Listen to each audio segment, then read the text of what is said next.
You're listening to the Full Court Press with your host, Drew Duncan. Don't you dare touch that dial.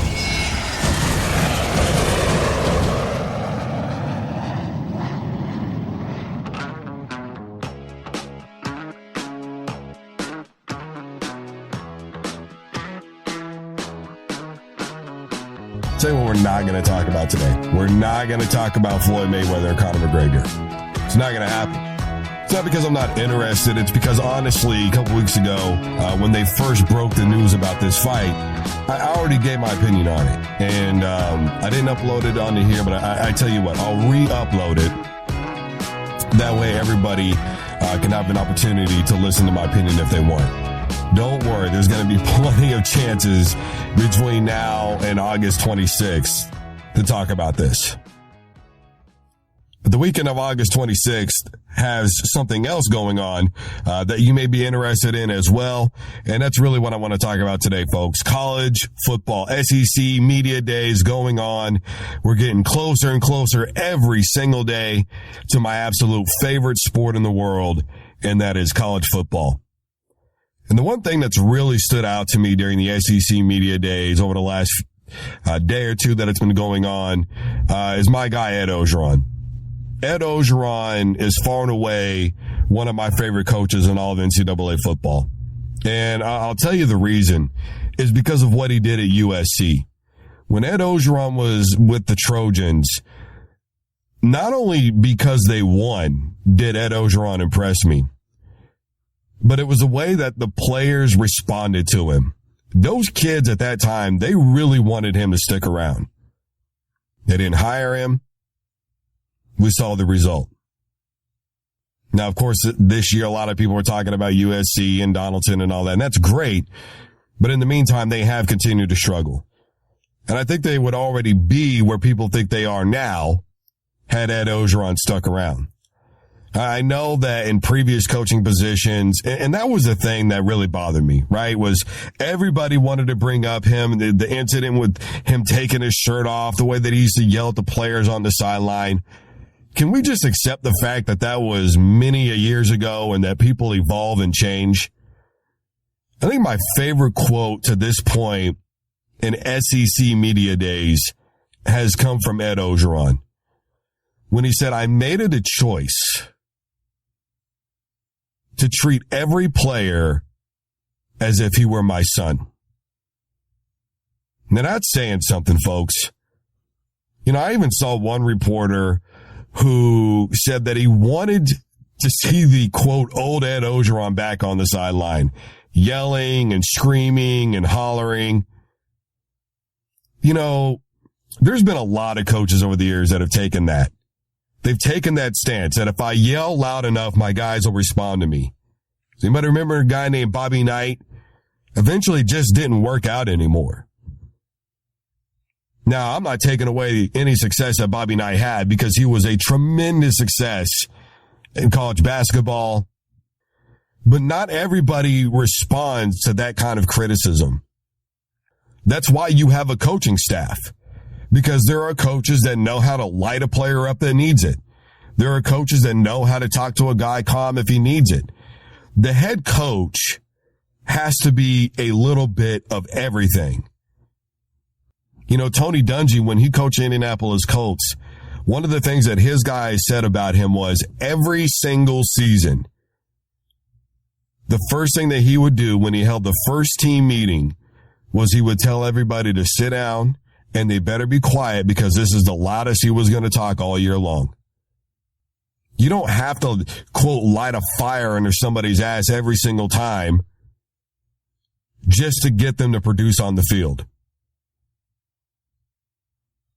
When Bo Pelini was fired from the Nebraska Cornhuskers, I can almost guarantee you that a big part of it had to do with how he was on the sidelines. There were instances where you would see Bo Pelini yelling at guys who just made good plays, standing there screaming at him for 20 minutes.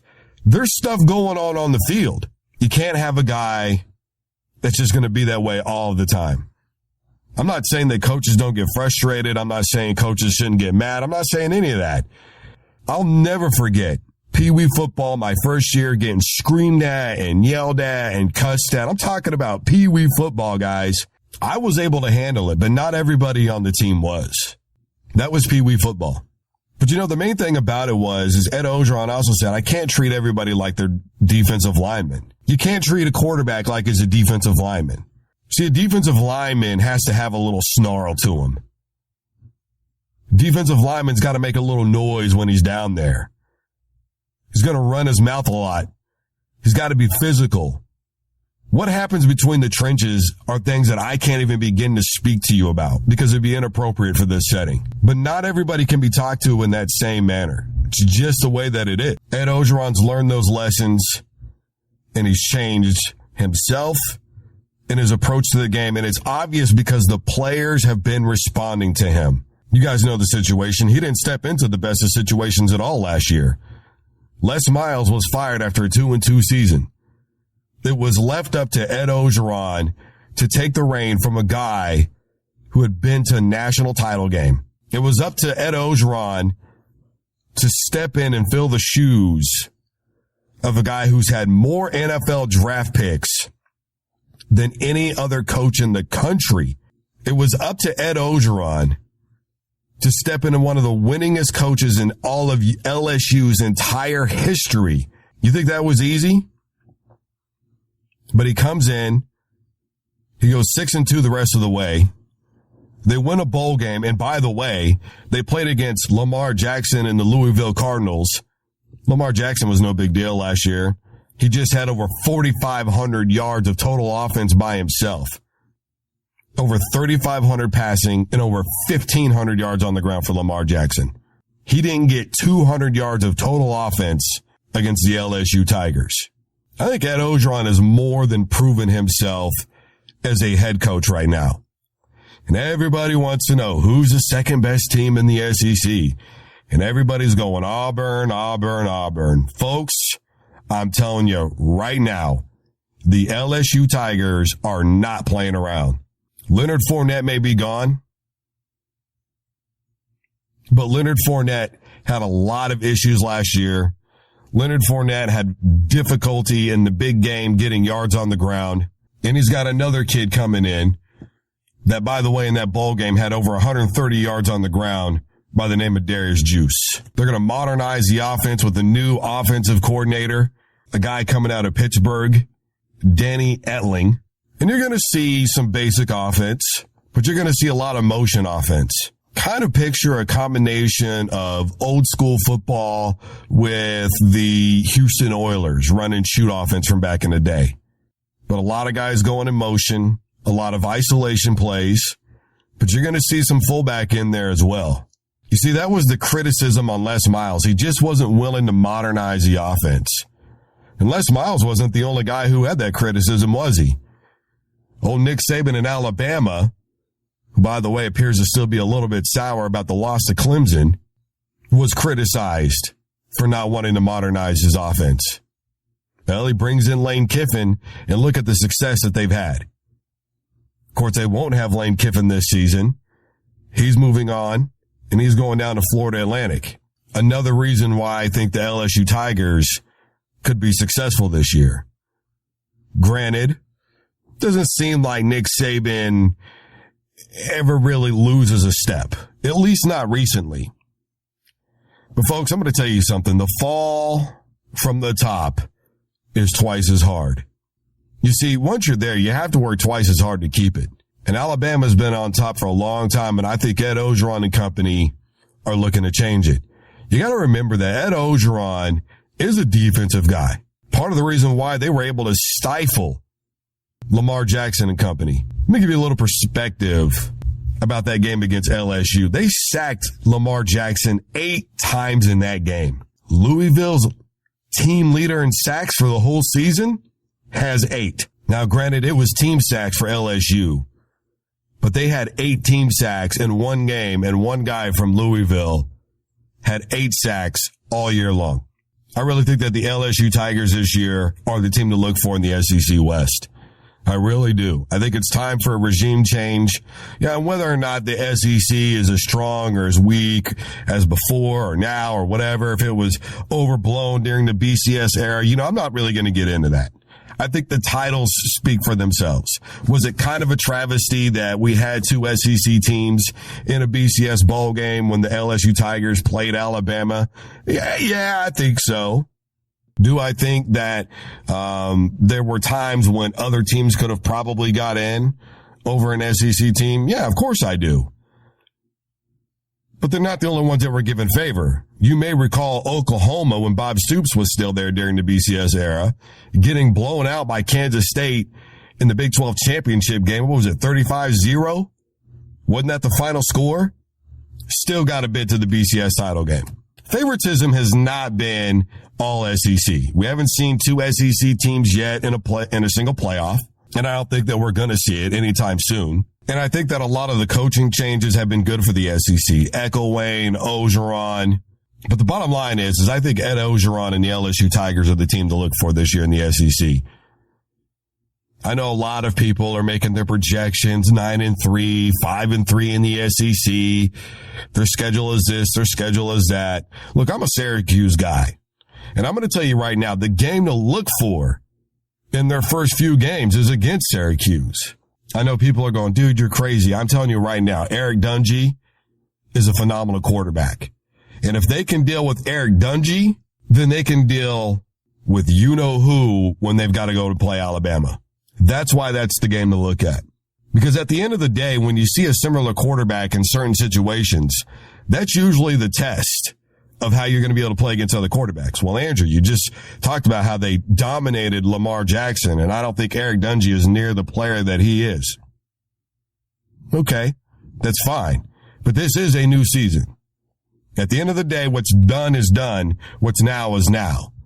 The reason why I cited all of that from last year was because of the way that Ed Orgeron has now handled not one, but two interim coaching opportunities. Mind you, when he took over at USC, they were a 1-5 football team, if I remember correctly. It didn't lose a game the rest of the way. 4 games deep into the LSU season last year, and he goes 6-2, plus a bowl win. I love Ed Orgeron's approach. I love his style. And I love the fact that even though it was so long ago what happened, when the reporter asked him about all those things, taking off his shirt and yelling on the sideline, he said, "Thank you for that. That was a great question." I think Ed Orgeron acknowledged that question and said those things in part because he's probably always wanted to get that off of his chest. He's probably on a national spotlighted area, always wanted to say, look, I wasn't successful. You're right. I made a lot of terrible mistakes. You're right. But I am changing the way I do things. For me, the last example that I think I can give is the late, great Woody Hayes. He was a head coach at Ohio State. And I first learned about him when I saw a documentary probably about 10, 11 years ago. Ohio State was getting ready to play Michigan. Both teams were undefeated headed into the football game. And that was when I really had an opportunity to learn about Coach Hayes, the paranoia, the things that he did.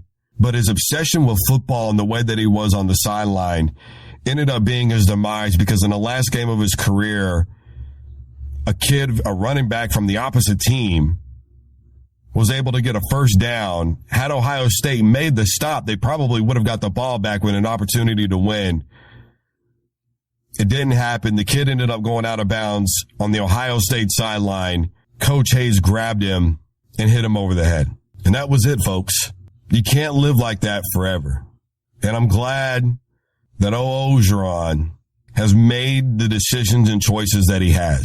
The kids respond to him better. I think the players and coaches and from the top to bottom, athletic director, he's got support of everybody, I think. This is his time right now to prove what he is truly capable of. I think this season, despite the fact that 9 times out of 10, I believe that you never give a coach less than 4 years and you never give him more than 7.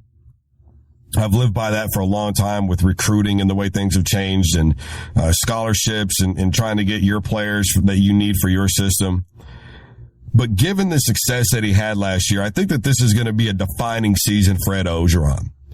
As long as they win at least 9 games this year, I think it's going to be a great look at things to come. Unfortunately for Orgeron, if he only wins about 5 or 6 games this year, maybe even 7, I don't think that they're going to really keep him around for very long, just to be perfectly honest with you. You know, as a journalist, my job is to be impartial, but a part of me does root for a guy like Ed Orgeron, and I hope that he's successful because I love the changes that he's made. I like how he's owned up to everything, and I like who he is now. And as long as he stays this path, I don't see anything but upshot for not only him, but his guys and football and life after football and what he can do at LSU. You've been listening to the official Full Court Press podcast, hosted by myself, Drew Duncan. Don't forget, you can always find me on Twitter. That's at DrewDuncan83. Of course, the official Full Court Press podcast is on Facebook. You can also reach me there at DrewDuncan83 as well. For all you Instagrammers, I am on there at DrewDuncan83. Thank you so much for tuning in.